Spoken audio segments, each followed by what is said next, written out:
Good morning, dear parents and our distinguished panel. I am Vivek Shukla, CEO and Director of Affairs, Exhibitions and Media, the organizer of the Premier Schools exhibition. I'm really very excited since morning to see thousands and thousands of parents, who have registered, and almost 100 parents have joined in the first hour of the Premier Schools exhibition.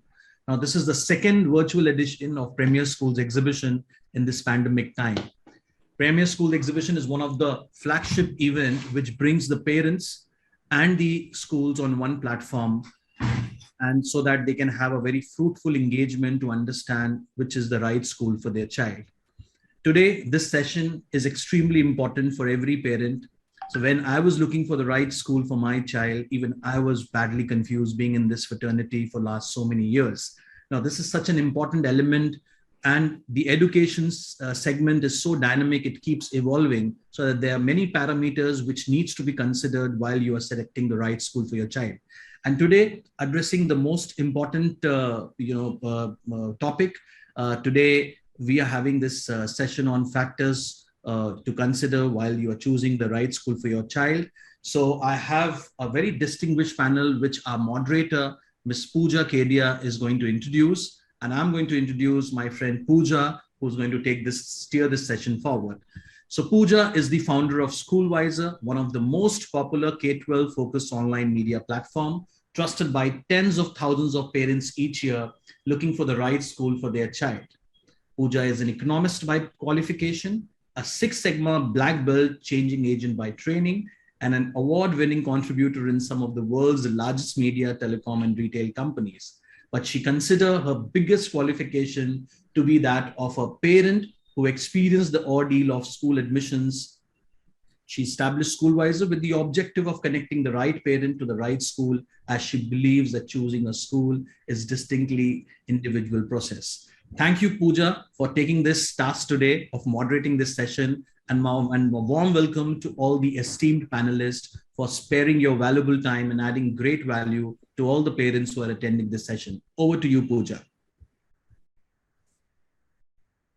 Pooja, you are on mute.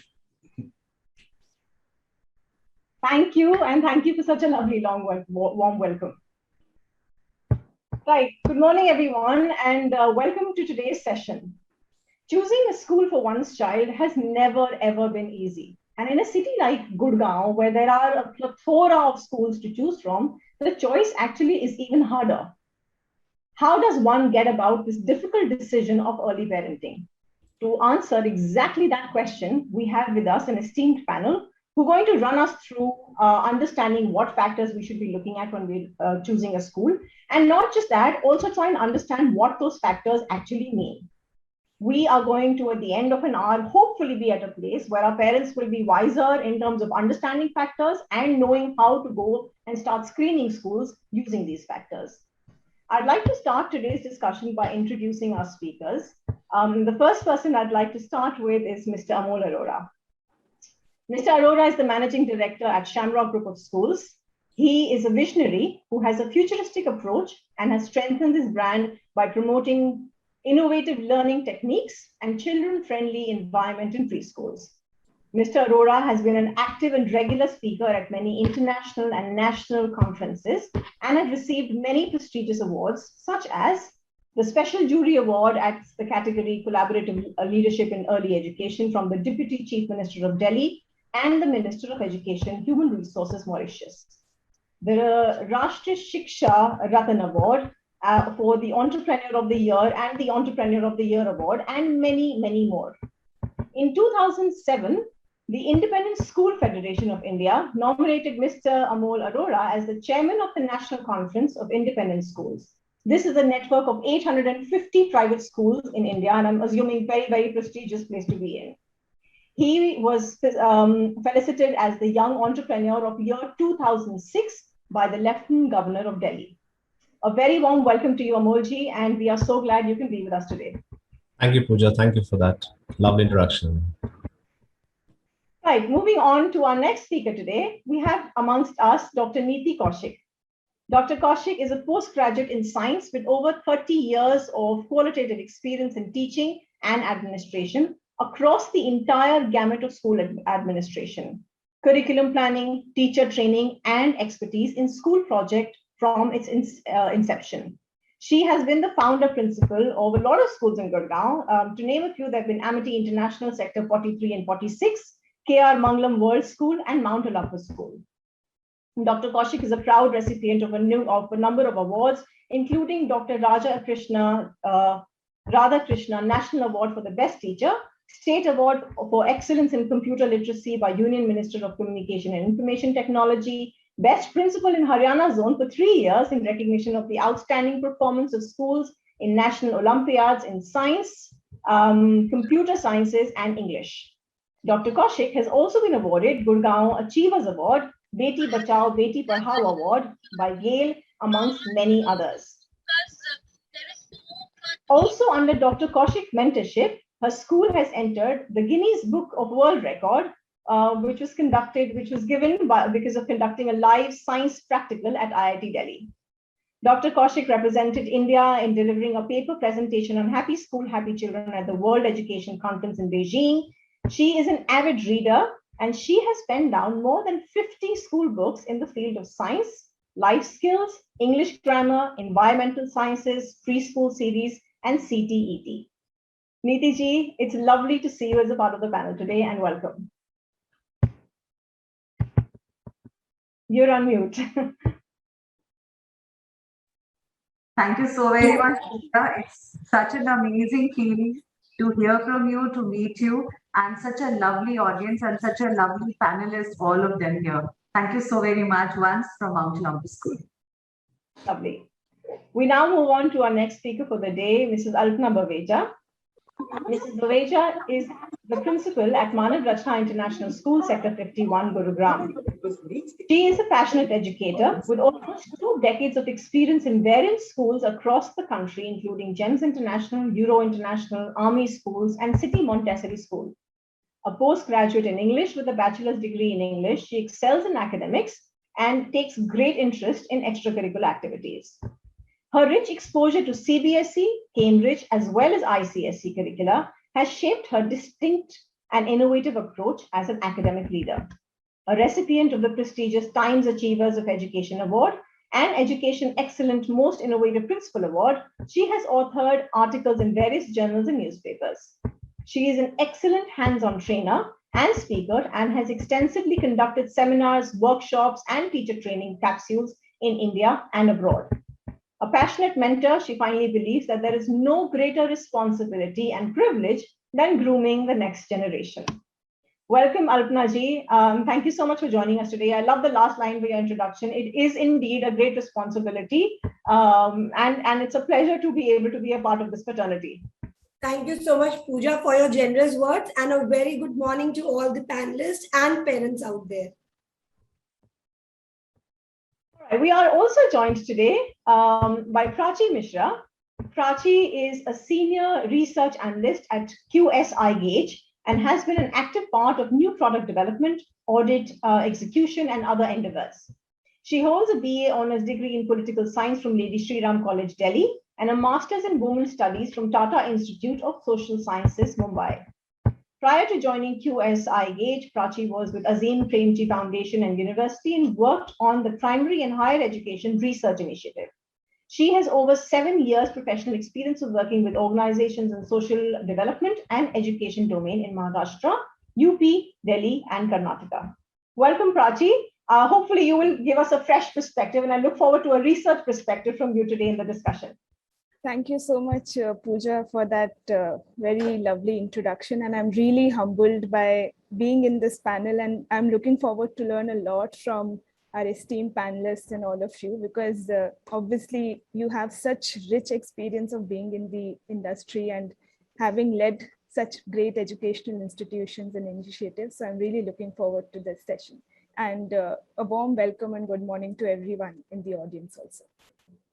Last but definitely not the least, I'd like to extend a very warm welcome to all the parents. Thank you so much for joining us and taking the time out on a Saturday morning. Now, we all understand what the basic criteria is of school selection now. We've kind of spoken about it time and again for parents who are joining in, or are kind of in the early stages. Essentially, we're talking about the basic stuff like curricula, pedagogy, infrastructure, teachers, the quality of teacher, how long a teacher stays on with the school, fee structure, and there are a few more.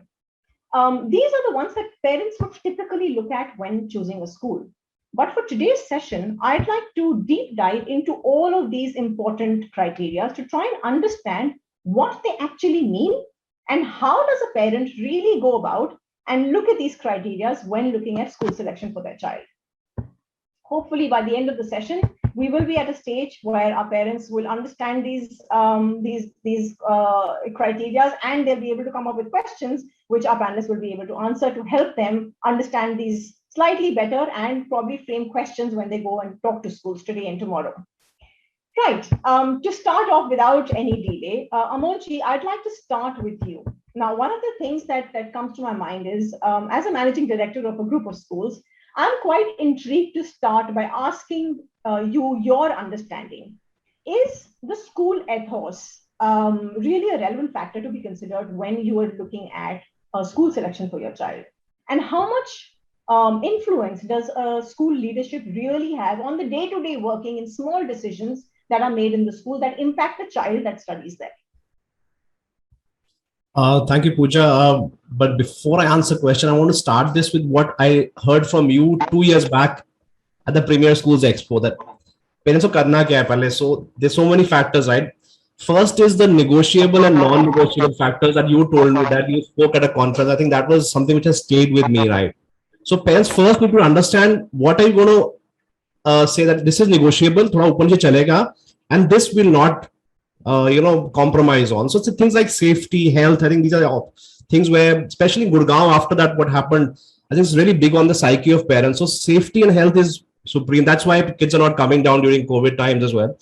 And things which are, you can not negotiate as well and not negotiate. So divide kar lo. That is number one. I think that starts with that. Then I think it starts with so fees is a very important factor, because people ask, should fees be negotiable or non-negotiable? I've always felt it's negotiable to a point, but beyond a point, budget se bahar nikal jayega. And when it's expensive, you have to also take in costs like picnics, your book sets, because in expensive fee schools, everything is going to be expensive. Your tours be expensive, uniform be expensive. So you have to factor in that cost. So I think it starts with, first, I just want to put that in one corner, start dividing the call on that. Second is about how much is the important role of the management. I think that's very important, because the staff keeps changing. It's gone are the days like when in old times, when you would go to your old school, the teachers would still be there, right? Agar aapne school jayenge, the teachers aaj hi baithe honge, retire ho rahe honge. Today, this is as professional as any other sector. So people will keep coming and going.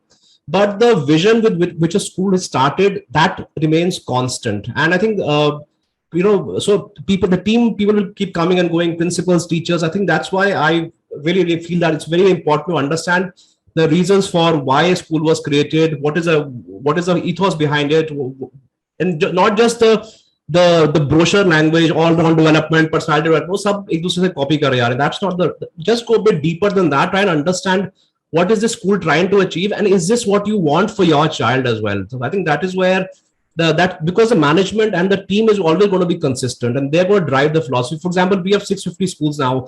So that philosophy has been stayed constant for 30 years. Now we have opened schools in Africa as well. So in Africa also, it's going to be the same consistent philosophy that we are following. So I think that is very, very important. And without a doubt, I think, but it's very difficult for parents to understand and find out, how do you see through that Facebook pages and brochures and website, how do I realize that? That's a different question, possible hai ya nahi hai. So that's when parents start asking around, acha, iska review batao, uska review batao. But again, it's something that parents should try, because it's all about finding the right match. It's not about finding the best school. It's about what is right for your child. I think if you find that, you'll be in a happier school experience for your child. Pooja, the most quoted line of this year is, you are mute.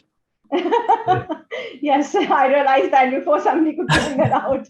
But thank you. I absolutely agree with you. And like you said, I second you and echo that thought completely, that for every family, for every set of parents, You have to come up with your own negotiables and your non-negotiables. For one family, fee structure could be a negotiable because you're okay with paying, let's say, a 3 lakh fee per annum, and you'd like to school, which is 2. So the range that you're looking at is between the 2 to 3. You've got, a lot of schools, and possibly a fees is a negotiable because you might want to stretch to 3.5 as well. For others with a family of 3 children, that is not a negotiable. You cannot go beyond the 1.5, 2 lakhs, and that is a full stop for you. So you need to sit down with your wife, with your spouse, and maybe with your child, and figure out what are your negotiables, what are your non-negotiables. Look at all the characters. And if it's a first child, you have to factor in the next child coming in also. Absolutely. You also have to factor in the cost of tuitions, the book sets, the bags. These are all going to add on to the cost. So don't stretch your budget unnecessarily. And as I always say, Gurgaon has really good options. You're not in Delhi. Delhi mein hota hai, "Arey, kisi bhi top 20 school mein kara do," that's different. But Gurgaon mein, you have a lot of options. So you're in a place where schools are chasing you. So you're in a very good position. So it's about you finding out which one you want. So I think this is something where, so keep within the budget. Within the budget, you also find very good schools. A lot of schools are doing a lot of innovative work. So I think there's no need to overstretch your budget and then afterwards come under stress because you cannot afford the fee, or you're compromising on the second child for that matter. And he might grow up thinking, "Mujhe pyar nahi karte mere mummy papa." Right? Perfect. And I think those are things that we don't think of, especially as first-time parents, because you don't plan ahead. You've got one child, you've got your hands full. You don't think. You're excited. You want to give the best. You want to say, "Okay, if I'm paying more fees, that means I'm giving more to my child." That's not necessarily the case. Don't come under that guilt. Great. So thank you. So negotiable, non-negotiable, sit down and decide those for you. Once you know what your non-negotiables are, start your filtering using the non-negotiables and make sure that the schools that you put in your bucket list at least have all those factors ticked in. Whatever comes from the non-negotiables is a plus. Amolji, I just want to do a quick follow-up. So when you say that the leadership is important, who should the parent be looking at? Should they be looking at the director who's involved, let's say on a weekly basis of the school? Should they be looking at the management who's probably even lesser engaged? Or should they be looking at the principal and stopping right there because she's the one who is involved with day-to-day decisions every day?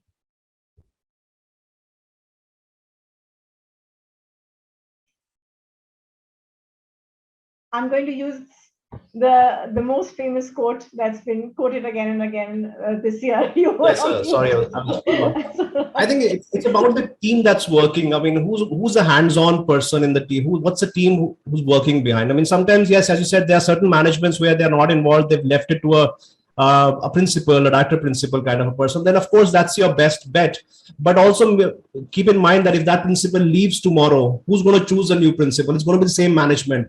So because I see a lot of unethical people open schools and we see it all around, their complaints, their dharnas happening. What else do you expect if you send your child to a school where such ethics are being followed by the management? The reason why they have opened a school. Are you trusting your child's responsibility of giving good values to such a person who's... so I think those things are important. At the same time, sometimes I've seen excellent principals stay on for 5-10 years, do a great job. So I would not rule out the role of principal as well. So it's not an easy answer. If it was an easy answer, I would have said, yes, do this, don't care about the principal. No, that's not the case. Principals sometimes have a big role to play. Sometimes principals keep the institution alive for many, many decades also. I've seen that. So I think it's just a case of you have to go there, understand the school. But what I want to say is that don't get overwhelmed, don't get stressed, because when I can't see the faces right now of the audience. Normally when we do this, remember 2 years back, I was telling everybody, why are you looking so upset? I mean, it's tension wali baat nahi hai. Even if you make a wrong mistake, next year change kar dena, koi farak nahi padega. Right? So it's not the final thing where you got married and iske baad kuch nahi ho payega. It's not like that. There's plenty of time. So enjoy the process. Enjoy this process of the better you do your research at different levels, the better your the match likelihood of it being the right match is going to be. And I think I like what you said. So research is the key. So make sure that you do as much research as you can without losing your mind. And again, another thing that I think Amolji said, which I'm going to pick on to and relay again for the parents, which is understanding what the role of that person in the school is. So if it's the principal and she is the key stakeholder and you get that vibe when you walk in, I mean, does she say that, I will have to consult someone and let you know my fees mein kitna discount de sakti hu, or does she have the authority to tell you we will not do a waiver or we will do a waiver? Small hints like that will possibly give you an insight on her role in decisions in school. And those are the things that you should be looking at when you're interacting with the school. So if you think principal probably is not somebody who's calling all the shots, then you want to go ahead and deep dive with people engaged with the management. Otherwise, the principal is somebody who does get involved with the day-to-day decisions. So definitely that is somebody that you want to look into. Thank you so much for that. I'm going to move on to my next question. And Alpana ji, this one is for you. In your introduction, I remember reading a line where, we had mentioned that you've got exposure to CBSE, Cambridge, as well as ICSE. Now, keeping that in mind, this might be a question that's fit for you. In your opinion, what is the importance of curriculum while we shortlist a school? That's one part of the question. And the other part that I'd want you to kind of reflect on for our parents is, when a parent interacts with a school, what are the kind of questions that they can ask the school which tell them that the curriculum that has been designed is keeping the child in mind? So thank you, Pooja, for that question. And I was just listening to Mr. Arora, and I could recall my husband is an army officer. And with my child, we were moving, and she's changed 4 schools. She's in grade 10th now. And when the very first time I was enrolling her in school, I had all the doubts, all the apprehensions. But thereafter, I was very clear, what I was looking at. So coming back to the question, before I address this question, I would like to abreast all the parents out there that there is a difference between curriculum and boards. So when we talk about curriculum of a school, some parents confuse it with boards, and there are various options available today. But we need to understand that boards are institutionalized and standardized mechanism for assessment and examination parameters. So now we would be aware of a lot of schools in Gurgaon which offer more than one board options. But you have to understand that in primary years, the curriculum remains the same. For example, if you talk about CBSE, now CBSE follows NCERT. So there are parameters, which are laid down as per the milestones. Now every child has development stages and there are milestones laid down. So all the different schools keep it as a benchmark, the NCERT framework, but the curriculum in all the schools is different. So, you have to understand this, and thus it is the combination of instructional practices, learning experiences, the environment, students' performances, and that are designed, that are kept into mind to bring out the best in a child. So in other words, I feel that the curriculum presents a holistic approach. So I here remember a very, very famous quote which states, "Don't instill your child's learning to your age because he was not born in one." Yes, we as parents, we want to give the best to our child. We have aspirations. We definitely have few points in mind which we definitely don't want to compromise. So our curriculum should be conceptual learning, which is research-based. You should look for a school where the curriculum is research-based. The child is the center of the curriculum, the learning, the child is the center of the curriculum. And I always tell parents, look for where, the curriculum creates happy children, happy lifelong learners. It instills the love for learning. So, we must look for curriculum where you nurture curiosity in children. For example, I just remember when we introduced, in our school days, we learned A to Z in sequence, right? But today it is not the case. When we talk about phonetics, A to Z is not taught in a sequence. And we are just not shown pictures and we are taught, A for this and B for this. When they're teaching this, they do through a lot of activities, a lot of storytelling. We make children think, we make children explore. And similarly, when they move to pronouncing these letters and these words, children are trying, so there is no right or wrong spelling. So we have to understand, we have to look for these things. Again, I strongly feel, and NEP has also brought it out beautifully, skill sets is a hot topic today. Everyone is talking about it, everyone. But we need to understand that it is not, something which is separate. It has to be integrated in the curriculum. So a curriculum which is fostering creativity, as I said, logical thinking, where children, learn to face challenges. They are made to take decisions, a lot of collaborative approach. So we need to see such curriculum. And, today, a lot of schools, they already have introduced new, all progressive schools, we see ICT and coding, we see media and design, we give a lot of opportunities, tinkering. So schools are giving a lot of opportunities to children rightly, because at a younger age, children, develop interest and they know what exactly they want to do here.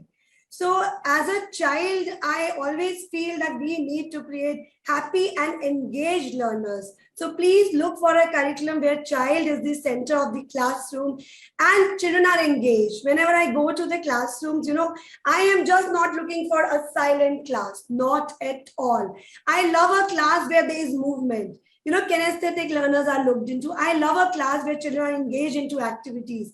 So that is what as parents we need to look at. And coming to your question, Pooja, another one. Now, how do parents understand, the curriculum of a school? So my request to parents is, do visit the school, and if not possible during these days, have a one-to-one interaction where they show you the school tour. Take your child along. Also notice right from the reception to the admission head, if you meet a teacher and the leadership, understand how much passion they have for education, right? And whether they are asking children normal questions or they are taking child to some activity-based area, making the child explore something and seeing the learning of the child.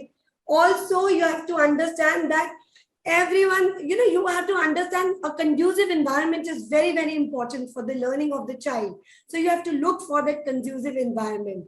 Again, these days, technology is a bliss. You can always request for a virtual demo class. A lot of schools like us, we are doing that. And when you go to a virtual class, it's a normal class which is going on. So you get to understand the curriculum and the pedagogy of the school. And I think you can make the right decision. Also, I think a lot of schools are very, very active on school Facebook page and website. When you go there, you get to know exactly what a school is focusing on, because it is a regular thing, right? And last but not the least, I would request all the parents, please talk to the present set of parents. Talk to the children of the school, because they are the ambassadors. And I think you will get a clear picture. Great. Thank you so much, Alpana ji. I liked a lot of stuff that you said, and I'm just going to summarize that for our parents there. So the first thing is that when our child turns 3, one of the key decisions that we make is CBSE school mein dalna hai ke international board padhana hai. Gurgaon, like a lot of other cities, we dominated by CBSE schools, but international schools are also picking up a lot of traction. Now, one of the things that Alpana ji pointed out beautifully is that board will not matter till about grade 6, 7th. The curriculum is pretty much the same for all primary schools. What you need to focus on is look at the delivery. What that content that is there, how is that content taught? So a child who's studying an international curriculum or an ICSE board or a CBSE board, they will all be learning numeracy, 1 to 100, multiplication, division. They will all be doing ABCD, but how is that concept taught becomes more important. She then spoke about the fact that chalk and talk mechanisms are kind of getting outdated and we're walking away from those. So she prefers a classroom that has a lot of research-based study. There's inquiry-based learning, which means you see a lot of hands up, children are engaged in asking questions. There's a lot of decision-making and challenges that are thrown into the class where little ones are supposed to decide small things. It could be small things like, what do you want to eat for lunch? If you've given 5 options. 2, how do you want to arrange a table so that man can reach everybody's table? Just small decision making in the class. And those are the things that parents should be looking out for. You also spoke about collaboration, and all of this sums up with life skills that again was mentioned very, very strongly. The other thing that Alpana ji has requested all the parents to do is ask for reviews and ask for a tour, so you can observe all this and not just go by what the person who you meet at the school tells you. So thank you so much for summing that up for our parents.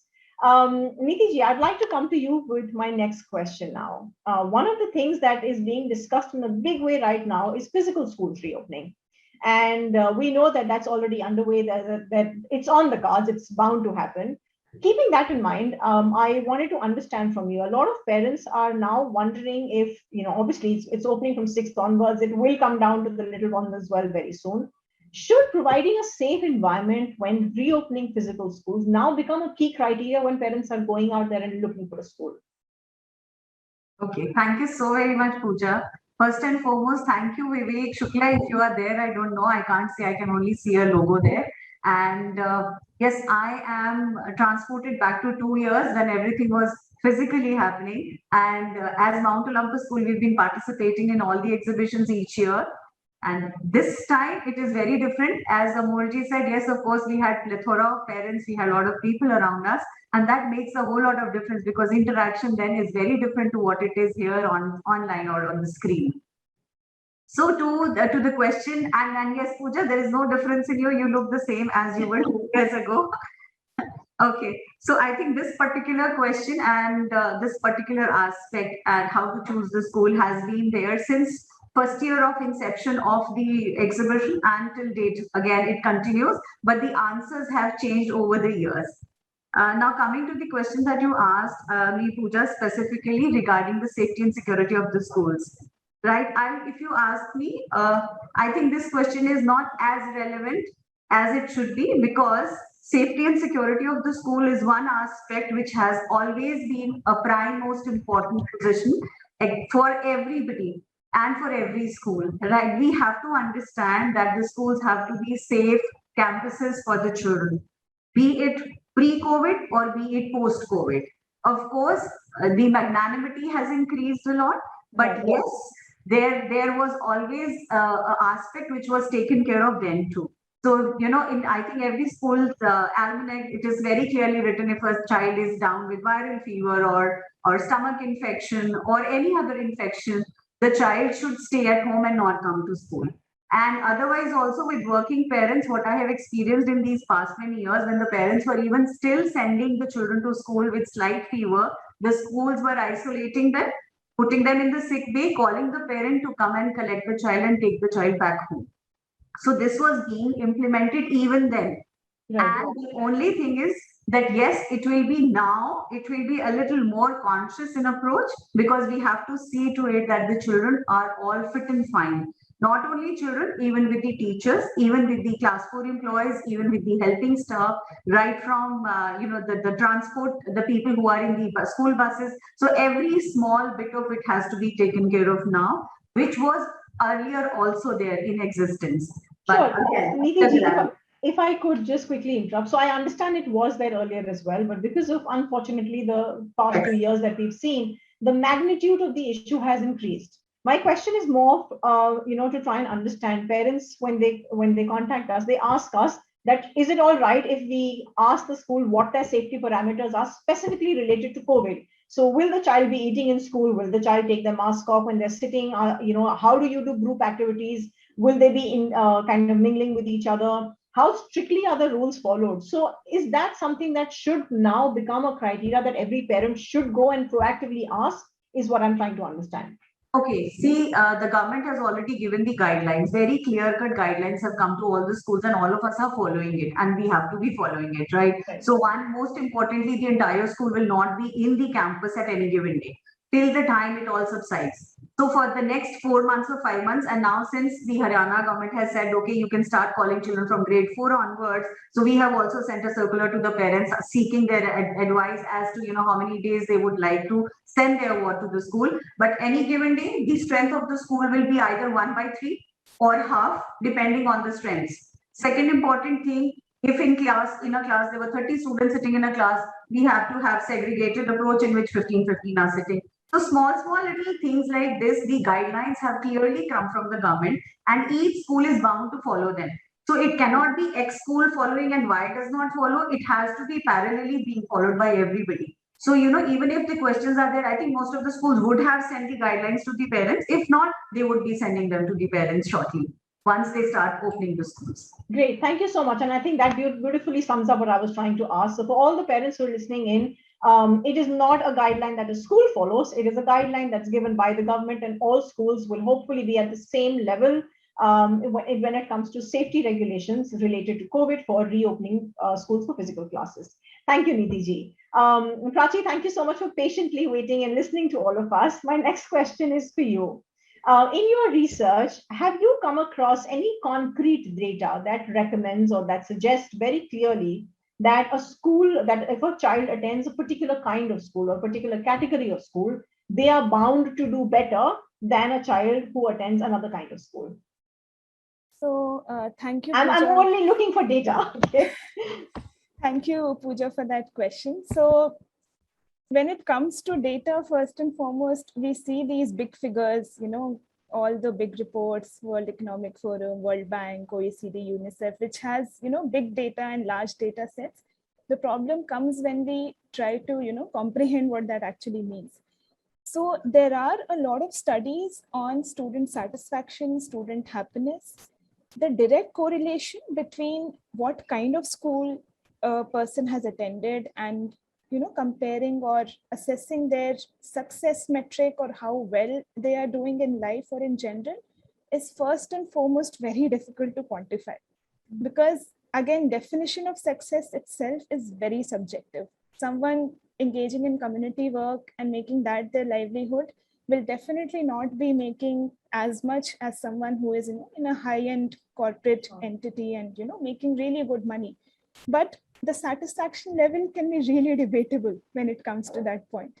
So that is one area which I understand why we don't come across any such quantifiable data. But it's not that we cannot infer things from these large data sets. So the first thing that I always believe in is to make research something that is not feared, something that is not taken as a very boring entity or only meant for academicians or people who process numbers or crunch data. So when we look at, so UNICEF has a Innocenti division, which is their research division, where they do happiness report cards, where they do surveys, obviously, and they come up with certain parameters to see how happy a child is, because how well a child is doing in life has to go much beyond the grades and the numbers. So whether they feel safe in school, whether they feel like coming to school every day, are they happy at home? Do they feel safe at home and in school? Do they have friends in school, or have they built a cocoon around themselves? These are early signs that indicate how well a person's personality is blooming. And there are reports of UNICEF, OECD, World Bank that talk about happiness level, happiness index, satisfaction index. But most of the data that we see is talking about enrollment numbers, graduation data, dropout rates, and the gender parity index and the gender analysis of how many girls are enrolled, how many drop out, at what age. So the first thing that I feel institutions that engage in research and as well as school leaders and all stakeholders need to do is try and simplify this data and draw some inferences. So a lot of institutions and organizations have started doing it. I'll name a couple of them, like the ASER report comes out, which gives a lot of good insight on how this data is being processed. Central Square Foundation is another organization that makes really good reports on, they take these big data sets and they bring out a very concise and a very comprehensive manner of understanding these data sets. So since we have a lot of parents and students in the audience, I would just like to request them to have a look at these data sets, go to their website, download one of their reports, and see just an overview of how the nation is doing in terms of, which the private sector enrollment has increased, how many students are getting access to education. This will, first of all, make you aware of what the context or the scenario of the education in India is. Because we tend to work in silos and we tend to focus on just, I'm only concerned about my child's school admission, and then I don't care about what's happening in the world. But that attitude will eventually trickle down in how your child will also see the world. So if you're aware of what is happening, you will tend to impart that sense of awareness and that sense of understanding the context of the nation. And then it will again help you in making these informed decisions as to what perspective the school you're looking for is, working in that direction or not, what mission or vision they have. Another thing, when it comes to research data or any research initiatives on how well a child does versus what type of school they've been in, obviously every school will try to showcase the best of how they are trying to educate their students. And we've had a lot of discussions, webinars, conferences on national education policy, which obviously our panelists have also addressed. But I'm not sure, I don't know if I have that knowledge base or not, but how many parents are actually aware of what the NEP is and what is it talking about? Because we've had so many webinars. I have been a part of so many webinars and sessions with, secretaries, high government officials, ministers, education leaders sitting and discussing and brainstorming, which is, I don't deny, it is very important. We need to do that. But the students and parents just see it, okay, one more policy launched. So, I think that's how every change happens. It is the core team that deliberates and discusses first, and that's how then it goes out. So it is fairly early stage. I'd be surprised if 100% of the education fraternity knows NEP 100%. And I'd say I don't, not 100%. So I know the broad line, and we followed it very, very diligently initially. But I think these things are meant to be, things that kind of come into play, and that is when word starts spreading. But I hear what you've said, and I like what you said about the fact that there isn't concrete data. And I wanted you to say that because that's a message that I wanted our parents to hear, that just because your child does not get it in one school, it's not the end of the world. There isn't, a school or a set of schools that is right for your child. There are a lot of schools, like Amolji also earlier mentioned, that would kind of fit the bill. Some 100%, some are 99%, some 101%. So it's very important for the parents out there to be able to look at these schools and say which parameters are these schools meeting. The other thing that you said, again, I picked on to, is the happiness quotient bit, which again was beautiful, because as soon as your child starts going, while you start seeing, what's happening on the learning front slightly later, but instantly if the child is happy or no. Does the child want to wake up in the morning, or do they say they want to be in bed for that extra 10 minutes? And that gives you an early indication of how they are spending their day in school. If, as a parent, I've been a mother, and you would know that a child would get up typically early on a Saturday or a Sunday, but would procrastinate getting up on a weekday. And the reason is that they don't want to waste their day lying in bed. So that happiness quotient is what parents should look out for. I'm sorry, I'm going to have to cut kind of short for the next 15 minutes. So I've got another question for all of you. So I would request everyone to try and keep this brief so that we can open up 5 minutes for Q&A towards the end of the session. Amolji, if I could come to you. We all understand that comparisons typically happen, with like to like. But Gurgaon as a city has a lot of schools that have been here for decades, and there are schools that have recently launched. Now, when a parent is comparing between a school that's been here for a very long time and has data on exam results, reviews, teacher, attrition, and a lot of other things, vis-a-vis another school that has just launched, which barely has any data for the parents to go and deep dive on, how does a parent do a comparison between two such schools? I think that's a valid question, because and on one hand you have a set of parents who are comparing class 12 data between different schools, are kind of making that.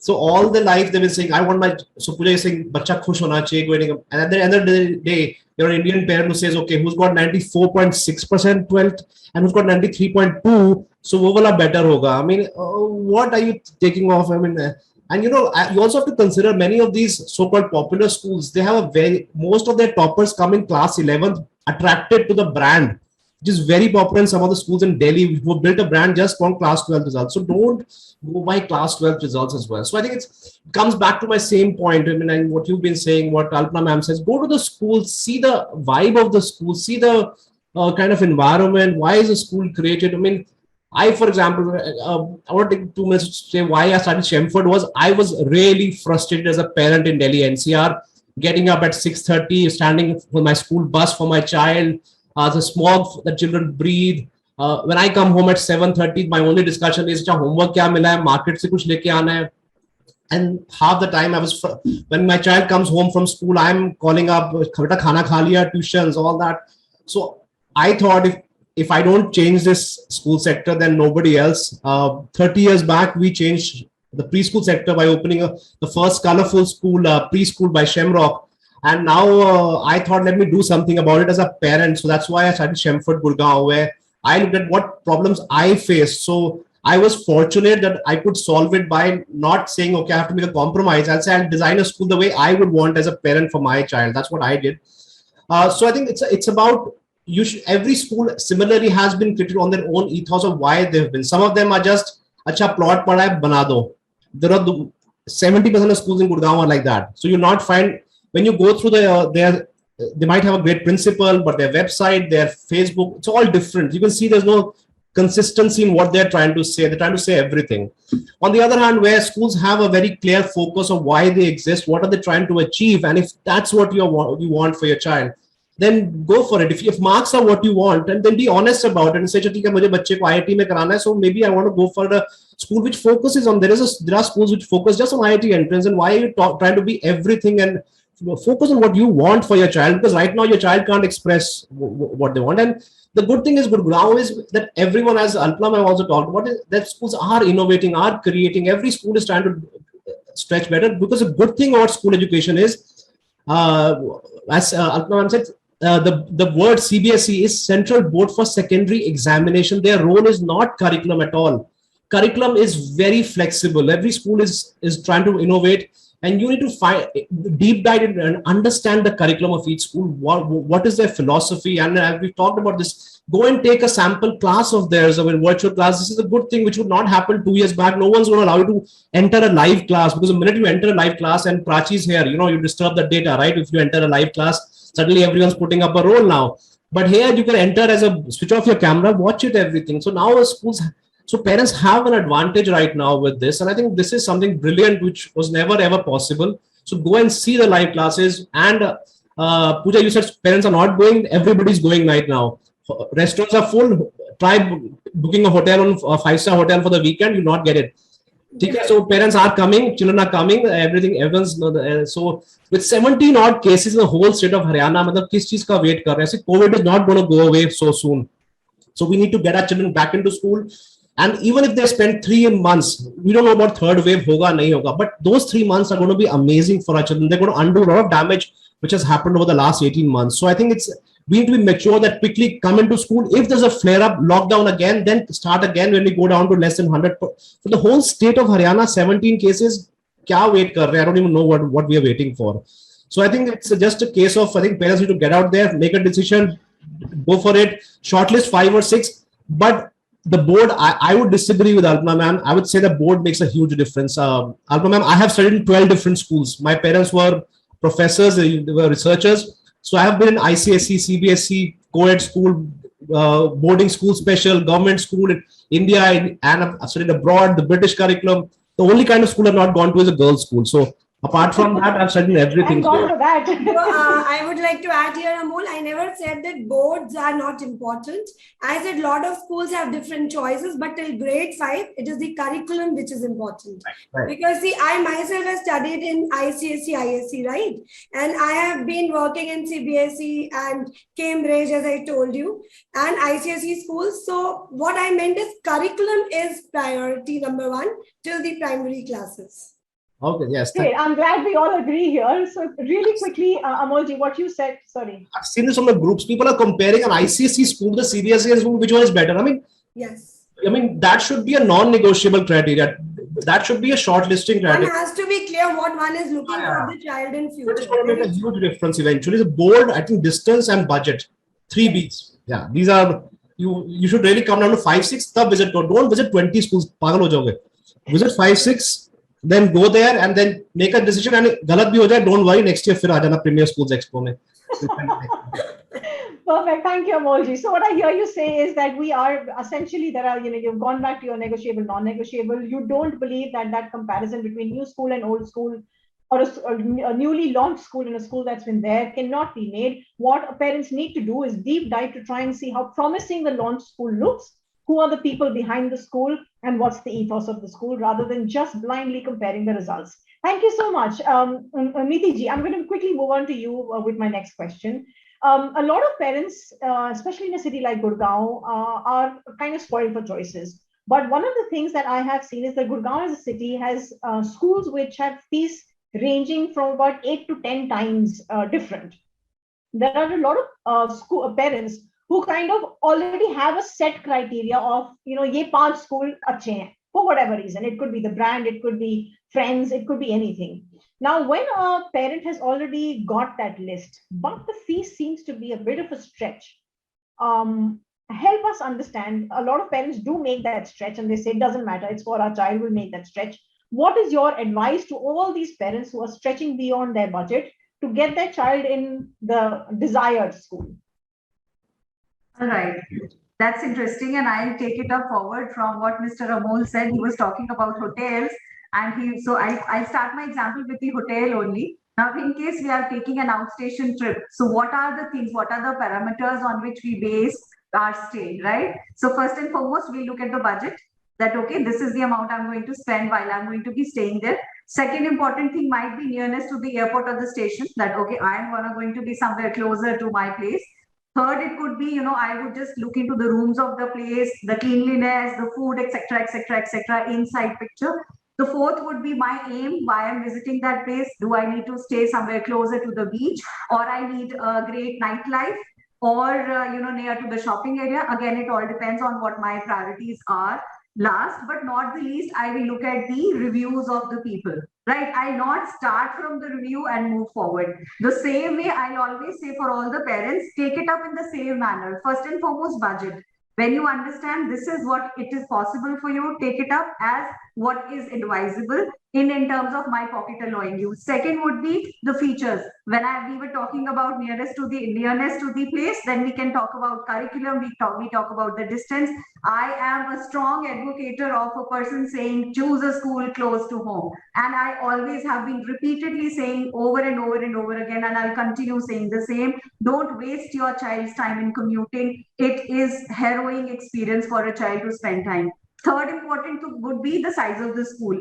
It can be a 5-acre school, 1 acre, 2 acre. Now, again, it all depends on you. You want a cohesive unit, you want a bigger unit, you want huge amount of competition, or you want a small amount of competition, but you want that warmth or you want that closeness. Another would be individual attention. Which ways do you want that? Do you want a class size to be 20:1, or you want a class size with 40:1? The last but not the least would be, I'll say, pay a visit, which I always have been saying. Meet the teacher, meet the head of the institution, understand the ethos of the school, and foremost important, please take your child with you, because eventually your child has to study. It is not you who's going to go to the school. You may be, enthralled with the appearance or the infrastructure or whatever. And believe in what your gut says, because each one of us has a gut feeling which tells us this is the right place or this is the right thing for me. So believe in that. I think that's more than enough. So many points.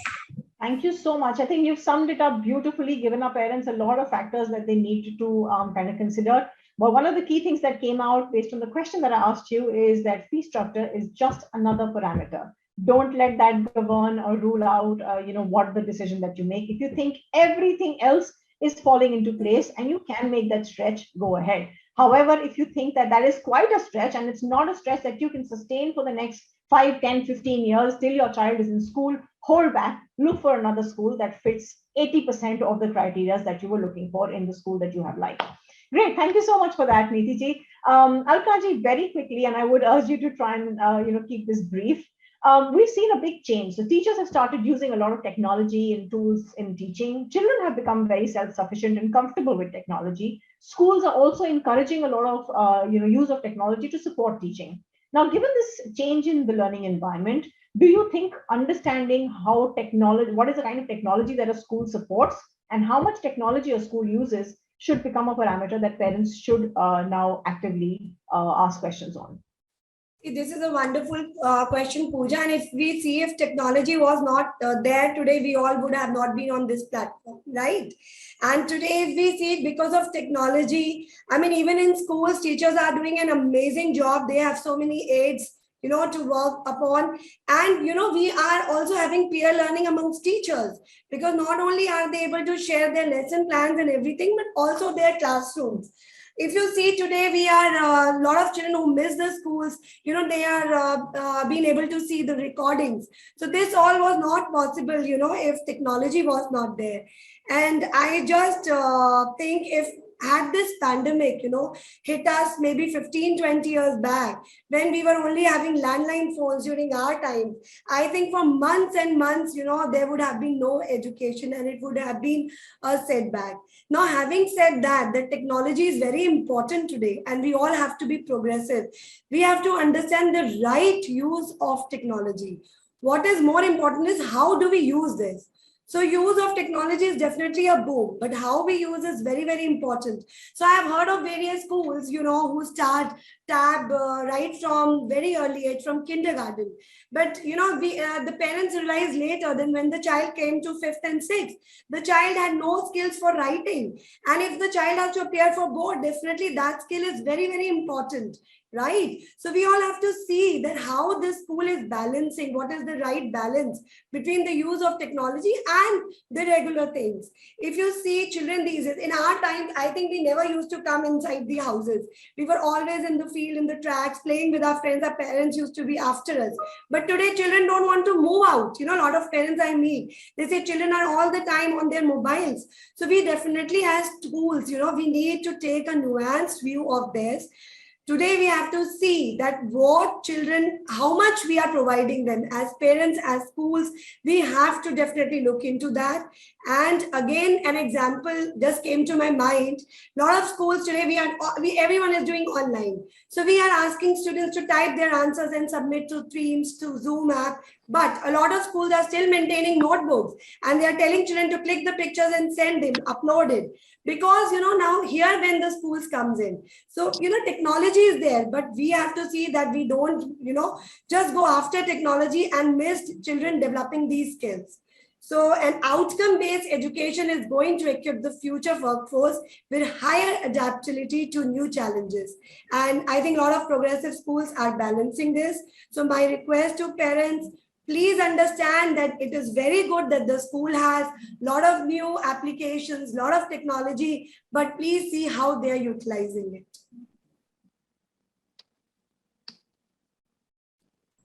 Pooja, yeah. Sorry, yes. I said thank you so much. That was beautifully summed up, and hopefully our parents would have picked up a thing or two from what you said. Prachi, very, very quickly, I have to firstly apologize because when I framed this question, I thought you probably would be our age, but looking at you now, you seem fairly young. So the question, I'm going to kind of change the question a bit. So, wanted to understand from you, a lot of schools today talk about superior learning environment. And my original question was, as a parent, how do you spot the difference between learning environment? But I'll change that to, as an elder sister, how would you change the learning environment when you visit a school?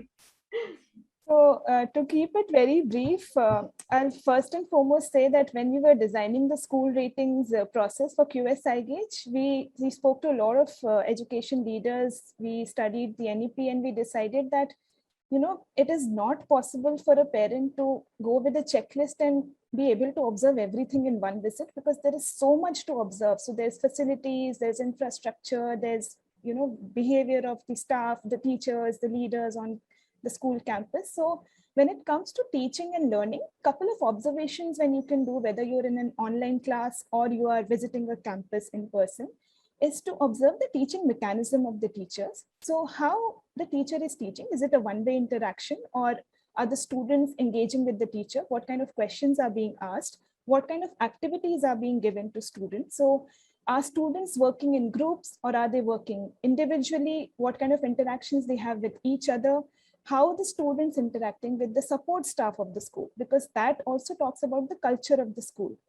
And one of the other things that parents should ask, that was the observation bit. The other is inquiry bit. So in terms of inquiry bit, they can ask for schools policies on behavior and discipline. That will give them an understanding of what their child is like and what is the school's policy on the behavior and disciplining processes. What is the learning outcome assessment process of the school? What is the teacher training and teacher development frequency and how frequently the school focuses on teacher development and teacher education activities? How frequently does the leadership get opportunity for training and development? How frequently they do internal and external quality assessment? So these are some of the things that they can individually or personally ask. And then observation in class, obviously you can observe only that much in say 20 minutes class. But again, something is better than having no clue at all. Lovely. Thank you so much. That was very, very nicely summed up. So we've spoken about delivery, we've spoken about assessment, and we've spoken about teacher development, three key things. And beautifully said that we can only observe so much. So whatever you can observe, try and infer from the observations that you've made, the kind of confidence that you get from the school. Vivek, with your permission, we'll do another 10 minutes. I've got some 10 questions. Yes. Please go ahead. Please go ahead. Lovely. I'm myself enjoying the session so much. There's so much to learn from the esteemed panelists. Yeah, please go ahead, Pooja. Lovely. I've got 10 questions on the screen. So we'll try and do a quick rapid fire kind of thing. If everybody could unmute themselves, I'll ask the question. Whoever goes first, just go ahead and answer these questions. These have come directly from the parents. I'll start with the first question. Shilpa Bansal is asking, hi, my daughter is 14 months old, and what should be the right age to start school for her? It's too early. It's too early. Let her enjoy her in infant stage only. Don't even think about it right now. And as a parent also, don't even think about it. And I would like to say that home is the first school, so I'm sure you are doing an amazing job. Absolutely. I think about 2 would be ideal to start preschool. All right, great. Thank you so much. So 2 to start preschool. Let her enjoy preschool and her homeschooling, and hopefully 3.5 is when she starts formal school. Aruna Verma is asking, my child is in grade in 9th. He was in ICSE board, excellent in maths and science. Shall I choose a normal CBSE school of a e-techno/Gurukul method for the child? I think if IIT and medical engineering is what it sounds from your message you're looking at, then maybe you should consider that. Or also it's important that are you looking for a particular kind of coaching? Then if that says, then maybe the one names you've given should not be the case, and you should go for separate ones. But if somebody is giving an integrated and you're very clear, this is your plan A and very clear, then go for it. I mean, I don't see any reason why not. I mean, that's what you want. Great, thank you, Amolji. Ruchi, I believe your question's already got answered, but I'll read your question nonetheless. Hi, my daughter is 20 months old. What's the right age to start her school? So that's been answered. 2 years preschool, 3.5 when she starts formal school. Navneet, view of the panelists regarding our country's culture and Vedic culture education in our curriculum. If anybody would like to take that. I know that we're kind of going back to our roots in a big way in a lot of schools, and I hear that chatter, but I'll let the panelists comment. Yeah, I think most of the schools are already taking it up, and they have been, it is part and parcel of since ages.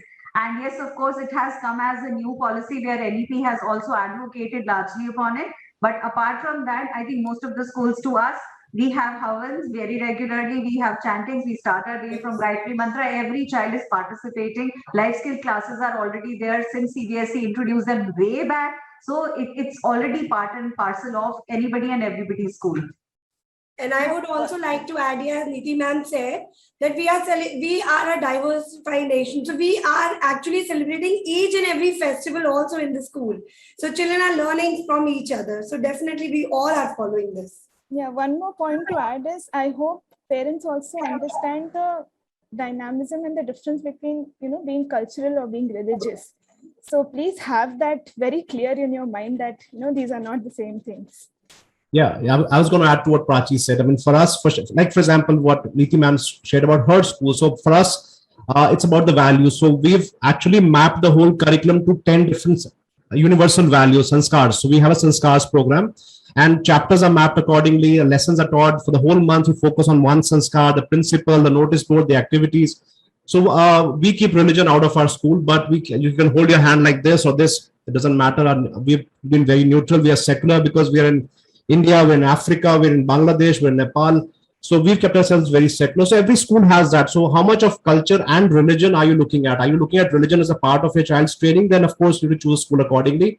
And maybe this point it's good that Navneet, you've raised this point, but this for certain parents, it is very, very important. And as I said, I've been in 12 schools. I've seen the impact of religion on education as well. It does make an impact for certain children. Great. Thank you, everyone. Sakshi is another parent who has asked a question. Prachi, I know you've already answered that, but I'll still read the question. How can a parent check on the classroom teaching and learning environment of the school? Is there a way the panel can recommend and verify details? Do you want to quickly just sum it up? You said that beautifully. Yeah, so one is observation. So observing certain mechanisms of classroom delivery, the curriculum delivery, how the students are responding to the teacher, how are they responding to each other and to the support staff. And second is asking direct questions to the school management, teachers and staff, and obviously fellow parents and students who've been to the school to understand how it goes. Just don't be fixated on the academic grades. That's all I can say. All right.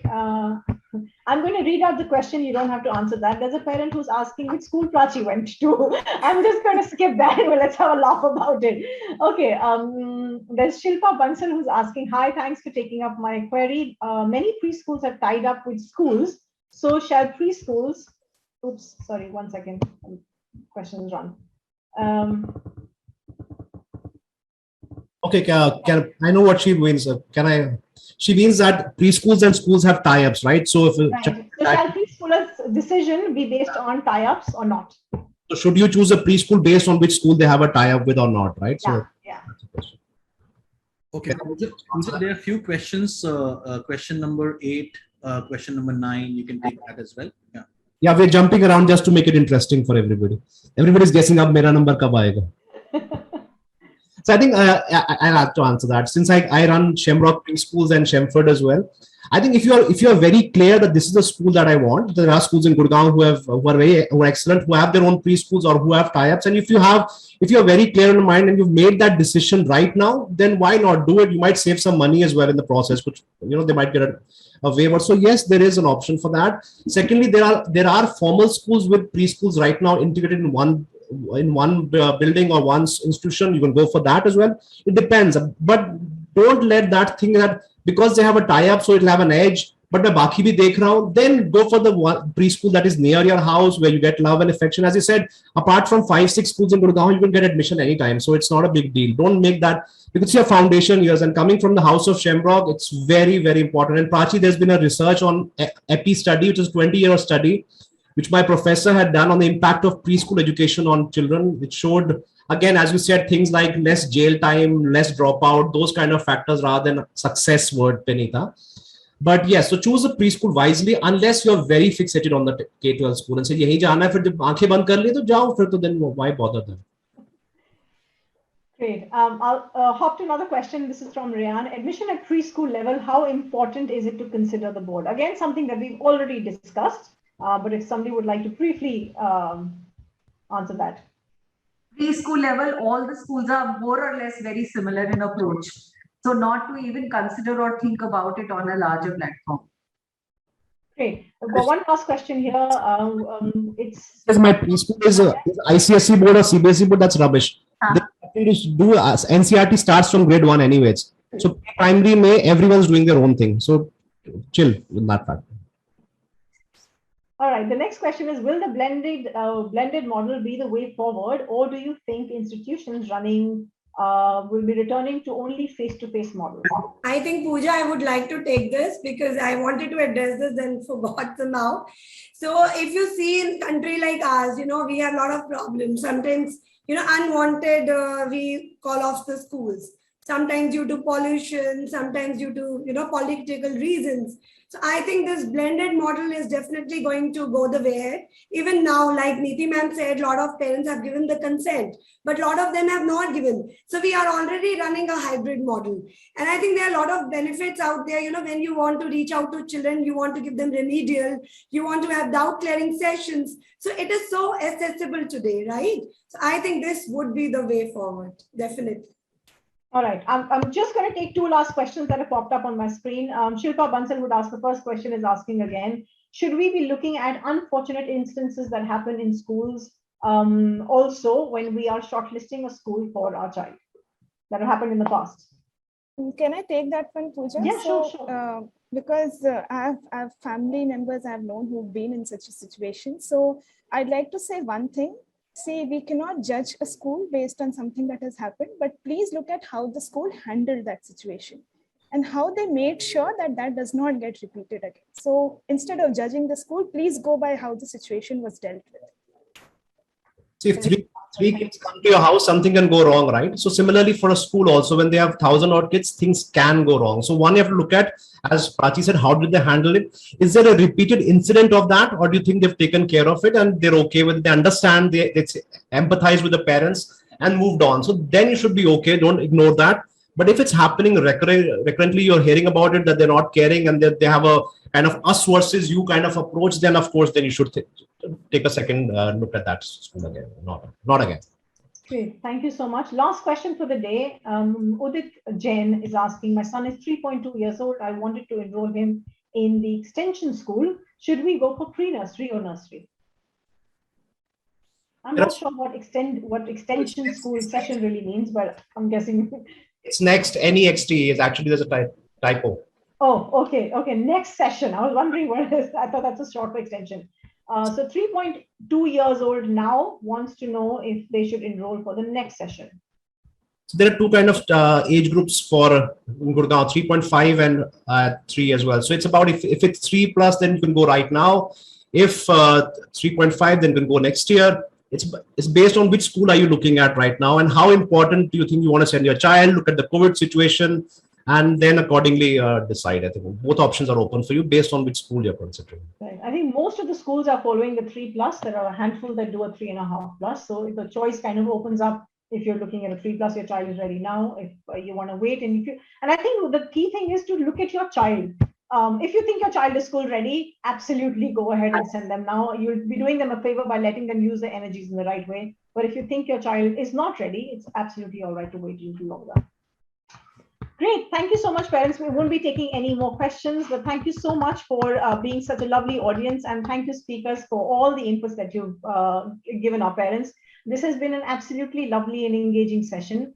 Being a parent myself, I know for a fact that admission time is stressful. No matter what you say and do to parents, they will still be stressed till they find the right school. But hopefully the discussion today would have led them on a path that will make this choice easier. My key advice to parents would be two things. Like Amolji said earlier, sit down and first, before you start talking to schools, establish your negotiables and non-negotiables and start your school search basis that. The other thing is that what we expect schools to do, you should do yourself, which is keep the child at the center of every decision you take. So when you decide a school, don't make that decision based on neighbor ka bachcha kahan jata hai, but look at your child and try and figure out where your child will be happy and what's the right environment for your child. Understand your child, understand your family situation, and then go ahead and make that decision. On that note, I'd like to thank everybody once again. Thank you so much, Amolji. Thank you, Neethi ji. Thank you, Alpana ji. And thank you so much, Prati, for bringing such a distinctive and different flavor to the conversation today. Thanks, Vivek, and thanks, Ronak, for making this happen. So thank you, everyone. Just such a lovely session. I thoroughly enjoyed this session. I was attending, though sometime my video was off, but really there's so much to learn, very engaging. But certainly, my biggest congratulations and special thanks goes to such a wonderful, engaging parents, because the way, you have posed questions, good number of audience. This shows a tremendous, initiative from your side. On Sunday, first thing in the morning, you have left so much of work and attending this session. So certainly, this is very, very exciting, very, very engaging. All the panelists, thank you so much for sparing your valuable time. And Amol ji, Alpana ji, Neethi ma'am, Prachi, I think this was not I really find this session to be very informal. Maza aa raha tha interact karke. It's not that, someone is making some lectures. Amol ji always adds some, critical feedback, some fun, which is there, which always enriches the engagement between the parents and the panelists here. So I thoroughly enjoyed this. And I'm using this platform to convey, people are talking about technology. They're talking about what they are doing in their schools and how they are integrating technology. But here, I must congratulate all the participating schools, talking bolte bahut kuch hai, but end of the day, during this pandemic time, how we have moved out from a physical exhibition to virtual. End of the day, it reflects a greatest amount of commitment on your side to help parents, to assist parents, so that at least parents are aware about their choices. Everyone is representing their respective schools here, but the whole idea is just not limited to representing your school. The idea is to assist parents. And I have seen, all the participating schools, you have gone above the rest and you have showcased yourself in the most appropriate, in the right manner. Certainly, you are most of the promising schools who are participating at the Premier Schools exhibition.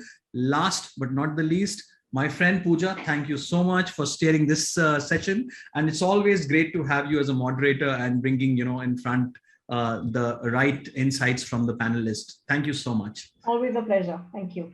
Last but not the least, Vivek, when I spoke about you, you were not there in the picture. So thumbs up to you. Exceptionally good efforts, I must say. And one thing, I'll wind up with saying that it's easy to crib, but it is very difficult to find out the ways. And you tried finding out the ways. Kudos to you and kudos to all of us.